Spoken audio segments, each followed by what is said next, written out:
České Lípě 1. máj slavili na hradě Lipí, kde se konal tradiční majáles. Zapomněla se na tradice a já jsem strašně ráda, že můžu jednak říct a poděkovat Libertinu, který tyto tradice v České Lípě vlastně znovu obnovil. Majáles se koná letos po 7.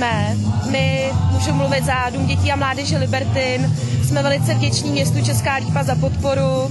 Podporují nás finančně a proto si můžeme dovolit pořádat takovouhle přehlídku mladých kapel z Českolipska, které tady vystupujou. Neměla bych zapomenout na základní uměleckou školu, která s námi spolupracuje.